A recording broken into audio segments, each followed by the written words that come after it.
Привет! После не очень долгого отсутствия новых видео мне хотелось сделать что-то интереснее, чем обычно. Я предложила подписчикам моего паблика ВКонтакте присылать неудачные, по их мнению, работы, чтобы я их смогла переделать. Как выяснилось, некоторые не вполне поняли выражение «неудачные работы» и присылали свои лучшие рисунки. Для начала я выбрала вот этот рисунок Даны. Это хороший рисунок, у него есть потенциал, но на этапе текстур и прорисовывания второго глаза что-то пошло не так. Что ж, должна признать, что второй глаз и у меня иногда встает комом в жопе, поэтому я решила сразу предотвратить неизбежное, и мы рисуем персонажа со спины. Нет, на самом деле это совсем не из-за глаза. Дело в том, что Дана наверняка хотела сделать рисунок загадочным. И у нас тут и маска, и кровища. Я всего лишь хочу усилить это чувство таинственности. К тому же просто статичная голова всегда очень скучно. Я знаю, о чем говорю, я тоже люблю рисовать статичные головы, потому что это просто.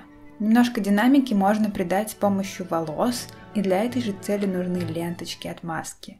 Когда силуэт готов, можно делать лайн. О май гад, лайн.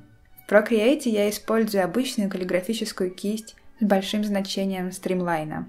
Читерство чистой воды. Это напоминает мне о временах, когда я рисовала в Sai. Лайн получался безупречным. А если вы работаете в фотошопе, то помоги вам Господь. Но на самом деле делать лайн в фотошопе очень полезно. Это набивает руку очень сильно, потому что что-то идеально ровное сделать сложно. Но все приходит с опытом.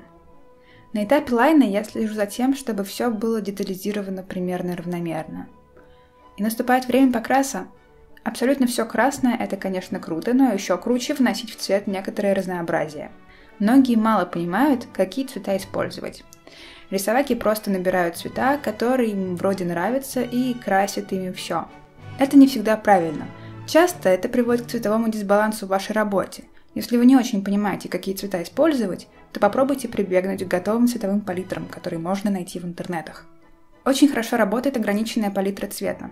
Если вы не очень в этом шарите, то ограничьте себя максимум 3 цветами и пробуйте их между собой смешивать и сочетать. Как ни странно, но в большинстве случаев в рисовании меньше лучше, чем больше, и лучшее враг хорошего. Это я знаете к чему? К тому, что не надо накручивать детали. Вот, например, на работе Даны знак даров смерти очень вбивается и по мелкости, и по цвету. Больше ничего на картинке нет такого белого. Он буквально тянет все внимание на себя. А ведь он добавочный элемент. Когда все залито базовыми цветами, я делаю тенюшки. Для всего одним цветом, на новом слое, в режиме наложения умножения.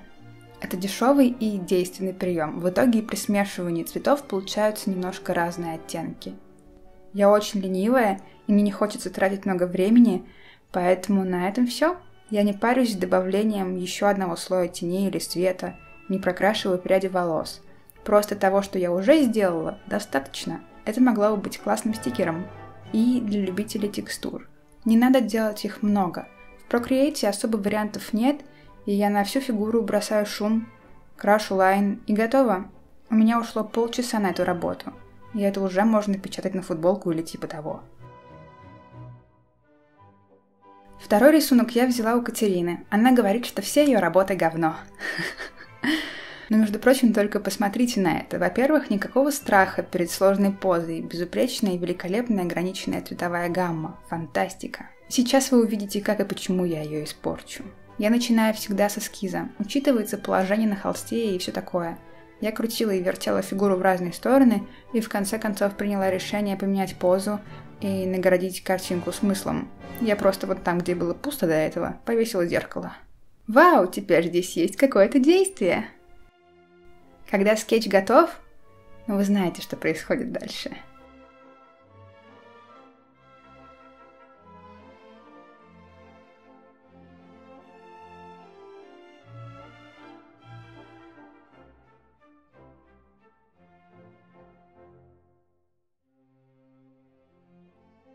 Мне очень понравился цвет фона Катерины, то, как он сочетается с зеленым и все такое, но когда дело дошло до волос, что-то пошло не по плану.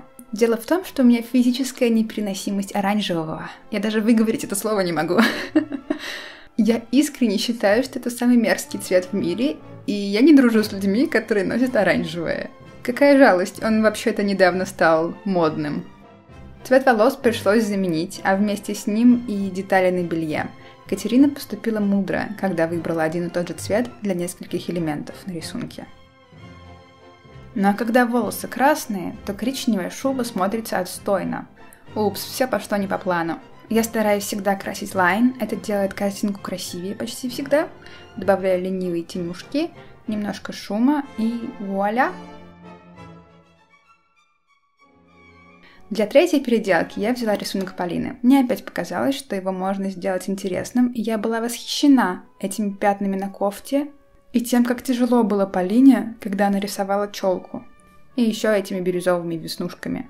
В первую очередь на этапе эскиза я опять стараюсь дать какое-то дело персонажу, поэтому леденец футболки переезжает в руку.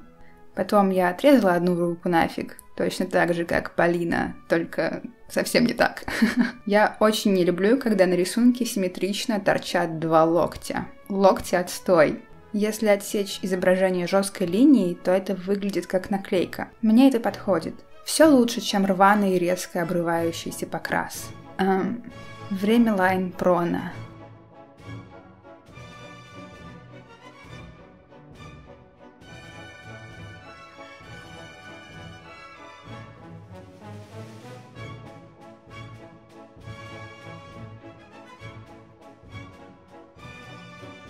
Во время покраса я стараюсь не делать цвета слишком уж в разнобой, но что поделать, получается как получается, у меня все-таки есть референс.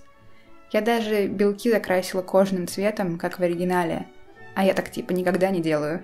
Румянец все-таки решила сделать розовым, а не коричневым. Набрасываю тенюшки туда-сюда, попыталась воспроизвести восхитительный паттерн на кофте, безуспешно. Леденец тоже надо было покрасить, как в оригинале. Вы себе не представляете, как меня крючило от оранжевого. Оранжевого. Еще раз тенюшки туда-сюда, немножко объема волосам и яркие блики. Прямо как на леденце. И готово! В конце почти всех видео на моем канале есть мораль. В этот раз она такая. Пожалуйста, думайте, что вы делаете и зачем, когда рисуете.